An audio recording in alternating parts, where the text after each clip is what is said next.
आनंद शर्मा जी ने कहा है कि अगर 500 टन सोना अगर हम गिरवी रख दें तो देश की स्थिति बेहतर हो सकती है। यानी एक बार फिर 1991 की याद होने लगी और सवाल फिर ये खड़ा होने लगा है कि जब देश की अर्थव्यवस्था क्या वाकई में बहुत हालत खराब है, क्या वाकई में अर्थव्यवस्था आईसीयू में भर्ती हो गई है। मनमोहन सरकार पर घोटाले का सबसे बड़ा अटैक हुआ है। 2G घोटाला, कोयला घोटाला, मनरेगा घोटाला, एक के बाद एक 3 घोटाले की फाइल आज खुली। मनमोहन सरकार घोटाले के जाल में ऐसे फंसी है, जितनी कोशिश निकलने की होती है उतना ही सरकार फंसती जा रही है। दिल्ली हाई कोर्ट के गेट नंबर 5 के करीब आज सुबह 10:14 पर एक जोरदार धमाका हुआ, जिससे आसपास का पूरा इलाका दहल गया।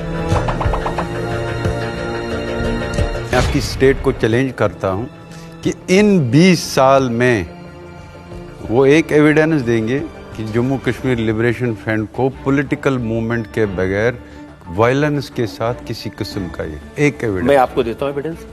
11 फरवरी 2013 को आप इस्लामाबाद गए, अफजल गुरु को फांसी पर दी जाने के खिलाफ आपने वहां पर अनशन किया और हाफिज सईद आकर आपकी गोद में बैठ गए।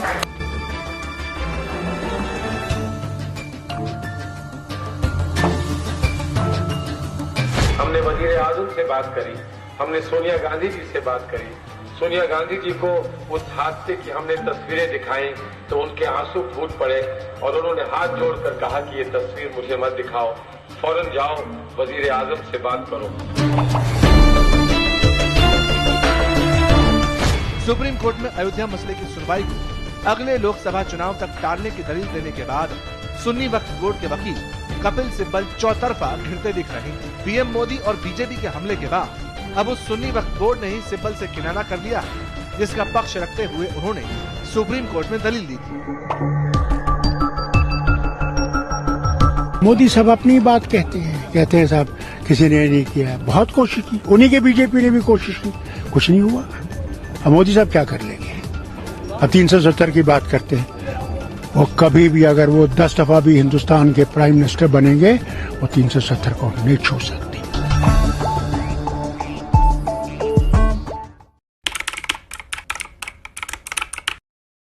मैं नरेंद्र दामोदर दास मोदी ईश्वर की शपथ लेता हूं कि मैं संघ के प्रधानमंत्री के रूप में अपने कर्तव्यों का श्रद्धापूर्वक और शुद्ध अंतःकरण से निर्वहन करूंगा।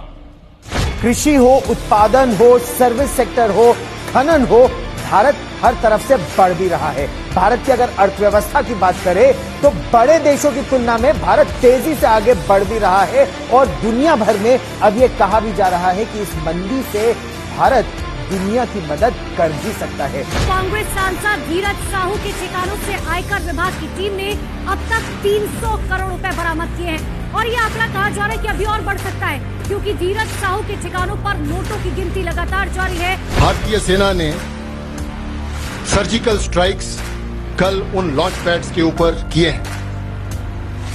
इस ऑपरेशन का लक्ष्य आतंकवादियों के नापाक मंसूबों को विफल करना था। धारा 370 5 अगस्त 2019 और 6 अगस्त को इस महान सदन ने धारा 370 को समाप्त। के अलगाववादी संगठन JK-अलफ के मुखिया यासीन मलिक को श्रीनगर में गिरफ्तार कर लिया गया है। सदियों की प्रतीक्षा के बाद हमारे राम आ गए।